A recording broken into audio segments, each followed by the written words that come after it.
Hello y'all, this is Tribes of Britannia, a mod for Total War Thrones of Britannia, set in Iron Age Britain before the Roman invasion, and this project shocked me when I read about it because Thrones of Britannia is an underrated game that does not have as many players as, say, Total War Warhammer or Three Kingdoms, and so I commend the effort the team is making here, and I am very impressed by what they have done so far. The campaign is in development and thus we do not have access to it, but in this test release we do have custom battles with units for the southern Briton tribes and the Romans. This custom battle will be between the Atrebates, the Briton tribe, and the Romans. Starting the battle, the Briton skirmishers immediately move forward. Here is the trained sword band, an impressive unit, and the Atrebates general's bodyguard is the veteran spear band, as can be seen here in all their armored glory. And over on the other side, as the skirmishers advance forward rather quickly for the Atrebates, the Romans have legionnaires, archers called Sagatari, if I'm pronouncing that correctly. So you have your standard legionnaires of the time around Caesar, and the Romans have a lot of heavy infantry, as they typically do. The general unit leading them, their bodyguard, is the legatus that may be recognized from Rome too, and the cavalry of the Atrebates is moving outward on the flanks to establish itself and prepare for a possible clash with the Roman cavalry. The Britons do outnumber the Romans in that department. If I recall, they have 4 units of cavalry, the Romans only have 2, so they do have a numerical advantage on that front. And the Sagatari, the Roman archers, are just battering the Briton skirmishers as they get into range. They have a shorter range than the archers, and it shows they were just getting barraged, but they do trade off a little bit with their counterparts. The Roman legions advance forward, but the Briton skirmishers are able to get a little bit in before they are forced to fall back themselves. And here comes the Roman legionnaires trudging forward with their shields in front to protect them from any projectiles. The Sagatari hide in the grass, and they are just hitting them as the Briton skirmishers fall back. They do not have their shields behind them, of course. They're running with them, which makes them easy targets to be picked off. The Atrebates have moved forward their infantry, and I forgot to mention this earlier, in their back pocket they do have 3 units of warhounds. Man's best friend has become man's best killing machine, and the Atrebates have prepared for battle. They are getting into a frenzy. They are waiting for battle with their Roman counterparts, as can be seen with these painted warriors here. And the Romans are advancing forward on the center, and they are just moving quickly as they can. One guy's staring at the ground because I guess he just likes the sight of grass.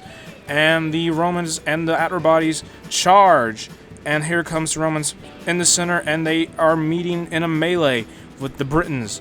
And who will be victorious? Oh, and the dogs come running in. Oh, those are some fast doggies. Whoa. A lot more fast than I would have thought. And they are quick and are running straight into the Romans and their own side, just ganging up on the legionnaires who have those huge shields that will be able to protect them, hopefully, from their bites. And the Romans clash with the bodyguard of the Atrebates commander, who has entered the melee as well, and some dogs helping out there. There was a lot of positioning in the, the right flank, and what's going on in the center? The Britons are moving forward, but it appears that the Romans are doing a false retreat. They are moving back.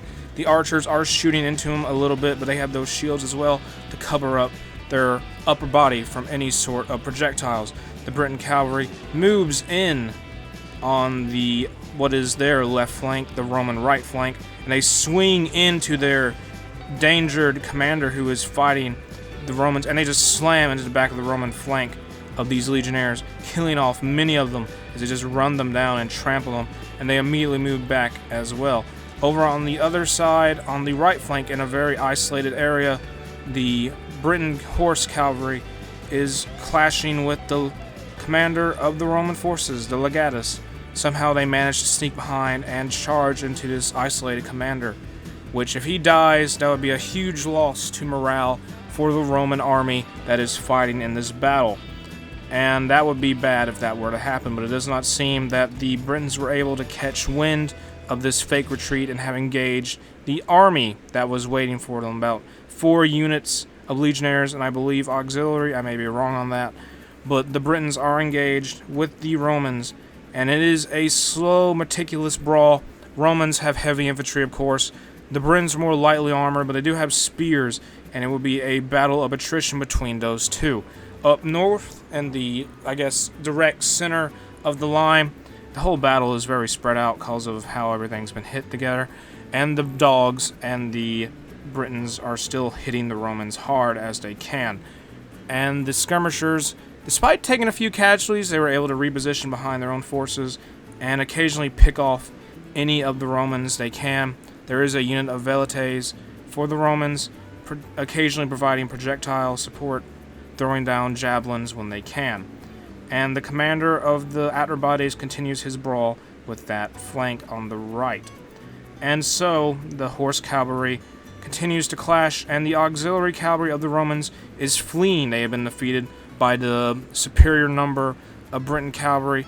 They are shown to be very strong units, at least against that sort of matchup.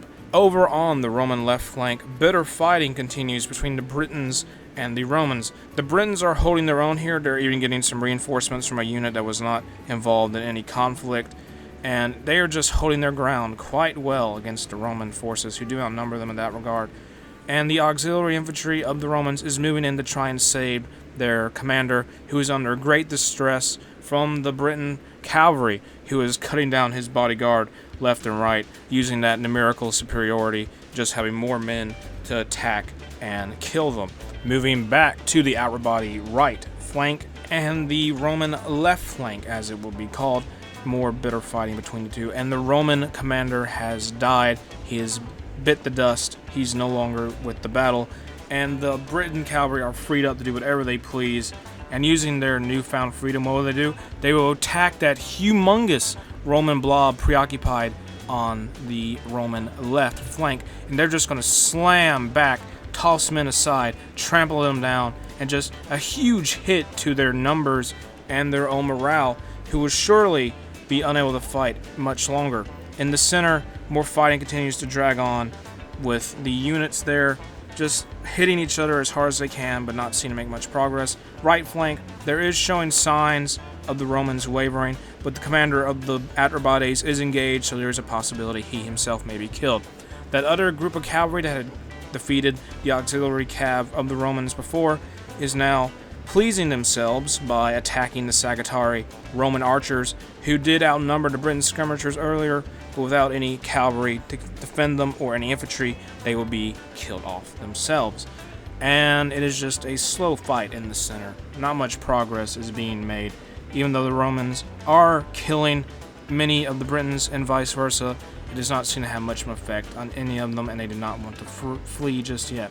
One Atrebates unit does break away from the bloodshed on the left flank. Tons of units have been killed, but the Briton skirmishers are giving some support fire to their comrades engaged in the fight. Casualties in the units involved in this bitter fighting is climbing up, and if the Romans are able to have some sort of victory here on that flank, they'd be able to use those formerly preoccupied units to attack the other Atrebates Britons, who seem to be making some success on their own flanks. Here comes the cavalry again of the Britons, who just have free reign to do whatever they want. That's what happens when the cavalry of the opposing side is down, and we're looking at this from the Romans' rear perspective. Not a very good experience.